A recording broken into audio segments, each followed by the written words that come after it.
Hello, today I'm going to be walking you through lesson 4.02, Should the Government Control the Economy? In this lesson, you are going to create a diagram to explain problems of wage and price control, evaluate the rationale for wage and price controls, and identify natural monopolies and purposes of government regulation in those firms. It's very important when you are going through your lesson that you are reading every piece of information provided to you, whether it be the activity instructions or the planning ahead. All of the information is vital to understanding or developing an understanding of the material you are reading. As you move along into lesson 4.02, we start to see the idea of government regulation introduced. As you read through your lessons, you want to pay close attention to these words you see in green. These are your vocabulary words. They are also interactive. You can hold your cursor over the word or click on the word, and a box will appear giving you the definition. These are the vocabulary words that are going to be vital to understanding your assignment and completing your assignment. These are the important words that you're going to see pop up throughout your lesson, and basically those key concepts that you're going to be learning about throughout this lesson. Like I said, when you start lesson 402, we automatically are introduced to this idea of government regulation. So we know this is going to be a huge part of lesson 4.02. We also see why would government regulate. You want to be sure and click on each picture, there are a total of 4 here, to see your reasons why government would regulate and the purpose behind regulating parts of the economy. So after you've looked at what is government regulation and why does the government regulate, you're going to take a look at how do governments regulate.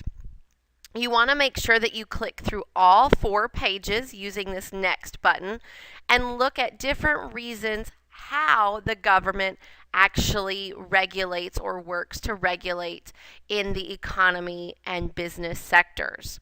If you have issues with this interactive section, you can always click Show Text Version and the information will pop up all typed out for you. After you look at what is regulation and how and why regulation is in existence, we're going to take a look at shortage and surplus and how that relates to government regulation.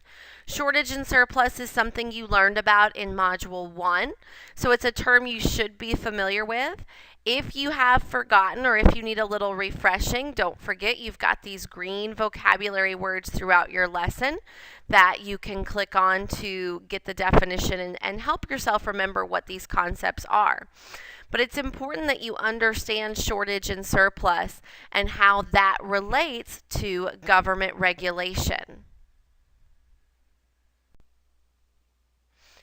On page 3 of your lesson, we see a section about graphing shortage and surplus. This is very important that you understand this graph. The lesson here even tells you, be sure to make a sketch of this graph in your notes. It's very important. Not only is this something that you need to have a clear understanding of, but it's something you will have to have and use for the assignment. So it's very important that you understand this shortage and surplus graph as well as that vocabulary word of equilibrium. We see the lesson move on to the benefits of regulation and the cost of regulation. It's important to understand what is good about regulation and maybe what's a bit of a con and what some people think is not so good about regulation. Basically, with this page, you are getting both sides of the issue. Again, a very important page and a very important concept to understand so that you can have a clear understanding of both sides of the issue. Finally, we get to the lesson page. It's important that you take a look at the lesson summary just to give yourself a review and a reminder of what you've talked about.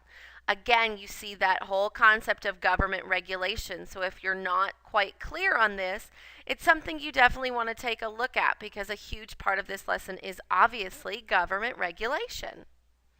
Always make sure that you take a look at your rubric.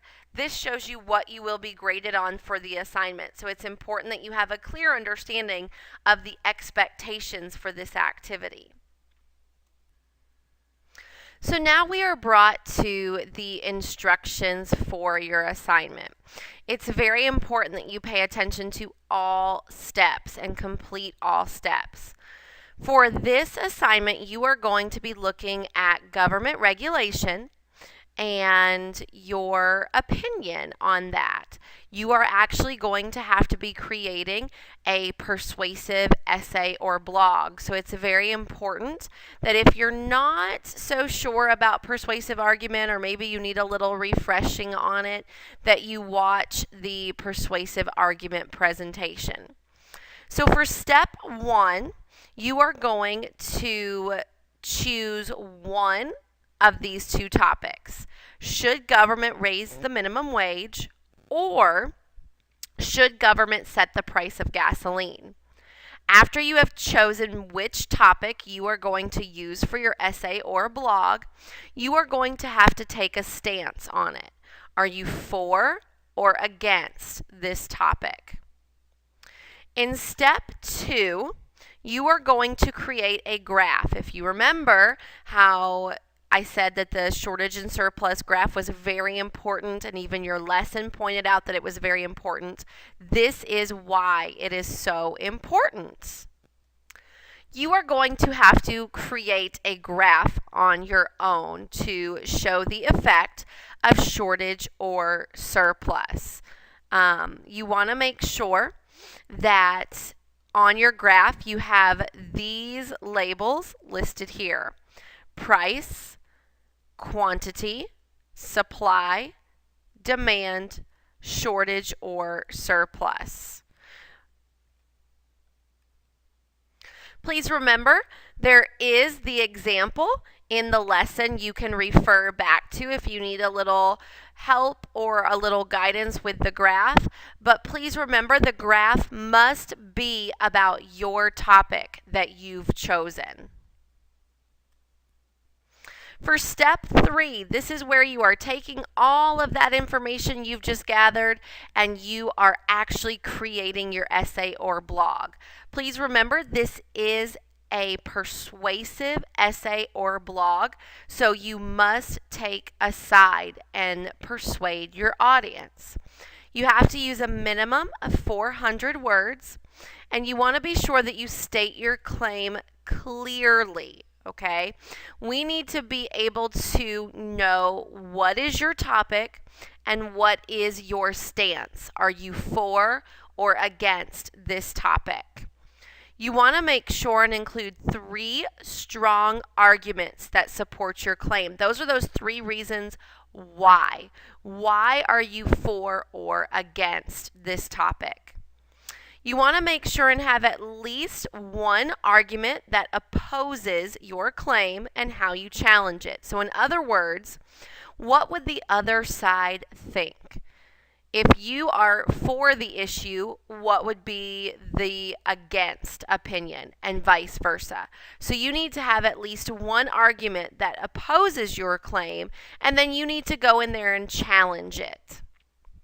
You want to make sure and use those economic terms that you have learned throughout this lesson and that you have seen pop up repeatedly, like price control, equilibrium price, shortage, surplus, and so on. And then step 4 is the final step. With this step, you are going to create a reference section, basically a works cited section. And you want to make sure and include all your sources in MLA format. We need to know where you got your information from, and so you want to be sure and cite your sources using MLA format. This concludes Lesson 4.02. If you have any further questions, please reach out to your teacher. They are more than happy to help you.